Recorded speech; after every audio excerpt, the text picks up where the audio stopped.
Okay, today we're going to talk about this concept that we use in Kali and in Panatukan. We just use the term wedge. And at first when I learned this, I wasn't really sure what was going on. I didn't really understand it. But one of the things to keep in mind is that it really does come from the weaponry primarily.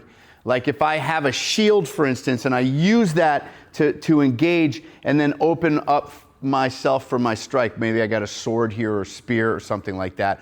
Or I actually use the shield itself, like we say karasak, right? But that concept of using the shield, or we're in close range with, say, the long weapon, the stick, the blade, the sword, and we engage here to get in close. Now, how do we get into this forearm connection position? It's going to be kind of tricky from, say, just a straight up kickboxing modality, right? This mostly comes from when I connect when there's pressure, right? Or it could come from, say, a surprise attack. It could be that he threw this left punch at me and I was able to like lift up. He threw his right punch at me and I was able to lift up. Okay? Or he grabbed and maybe I just picked up here, right? It could be any arm that comes from a little bit more of a unsettled situation, right? If we're sparring or playing around, I'd probably just parry these and move my head, etc. But this could be coming from, again, like some sort of unsettled type of melee, right? Yeah, here like this. Or he's grabbing me, right? It could be this hand that lifts up. Could be this hand or this hand, right? So as Kali practitioners, we do a lot with this sort of what we call wedge. We just use the term wedge to attach, okay? What this also is important, what's important about this, I should say, is our structure. What I see a lot of people do when they do these kind of wedge techniques is they just kind of move their hands a little bit. But what I think is a little bit more functional is when I have a stronger base, right? Like again, if I had a shield here, right? And I'm trying to take that sword strike and then throw my own return strike. I want this to be a strong connection point, strong structure here like this. So some of the ways that we also might utilize this to then off balance our opponent or our attacker. Let's say like one of the common things we might do is when he jabs and then he throws that is I might enter out to the outside here like this, right?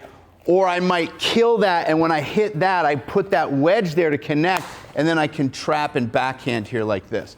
So when we use the wedge, we create what are called reference points, all right? So if we look at this, like here, let's say I created that reference point with my front hand here like this. Maybe again, he was grabbing at me, punching at me, whatever it is, and I lifted up here like this, okay?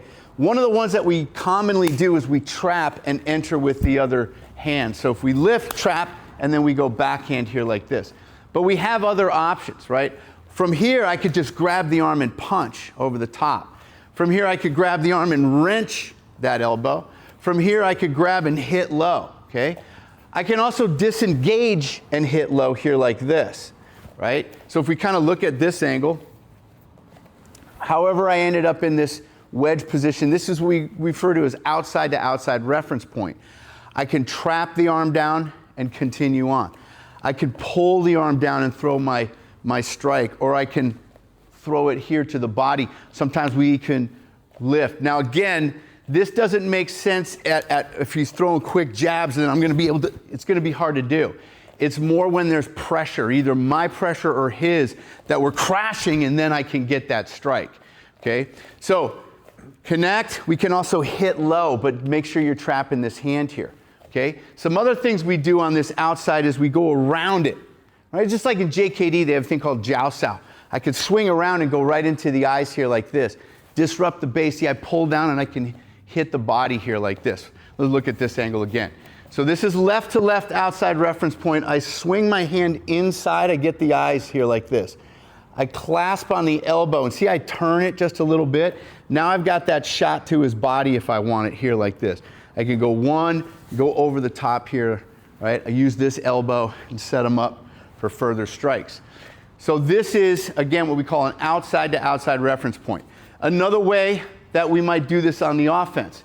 Let's say he jabs, and let's say I go what's called a gunting. I try to hammer that bicep, and I hack at him. But he gets his second hand in the way. He blocks that. Now we'll create that connection with this wedge, right? Same thing, I'll trap, and now I can hammer and hit this way. Very common for us to do that as a way to practice. I connect, I trap, and then I continue attacking this angle. But again, I still have these other options.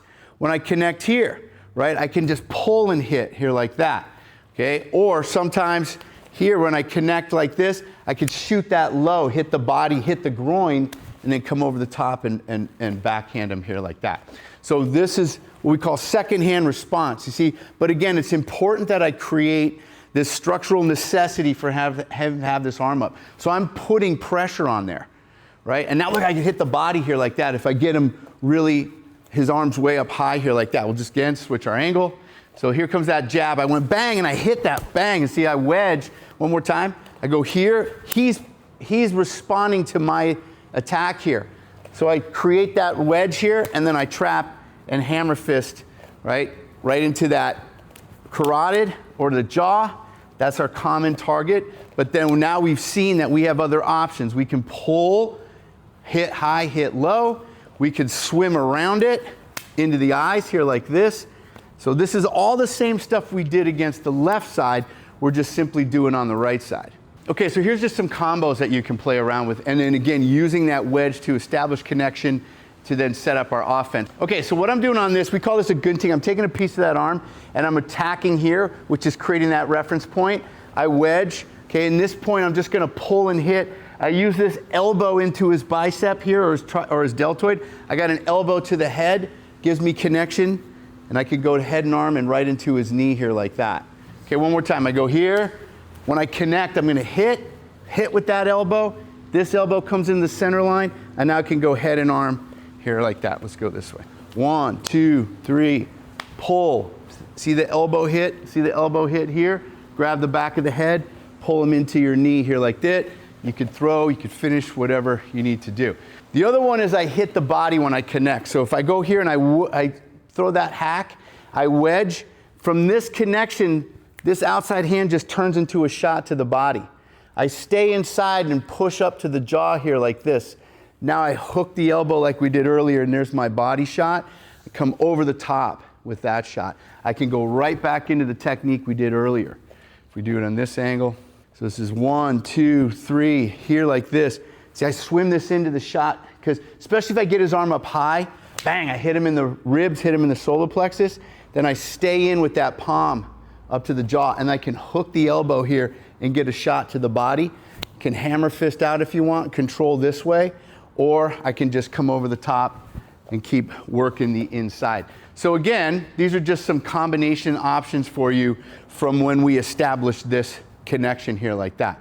You can always just step out and kick or change your range, but again, this type of thing looks ugly. Your boxing coach will yell at you for fighting this way, but these are not always meant for that. In fact, these connections are a little bit more for, like we said, when there's pressure or chaos, right?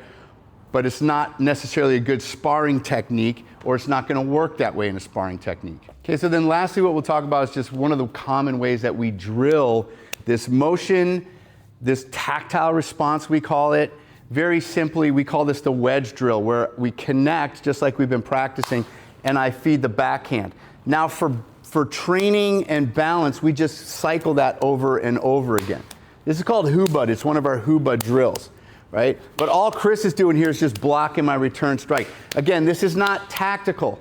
This is simply drilling this one moment in time, this one technique, right? We already showed some potential techniques to follow up. But then we just cycle this back and forth. He lifts, trap, and backhand, lift, trap, and backhand, right? That way we just get the repetition. That every time we feel that connection, right, we have that option. The other one I can do is when I connect is just hit. Now I connect on this arm, pull and hit. Connect, pull and hit. I just bring that hack, connect, pull and hit.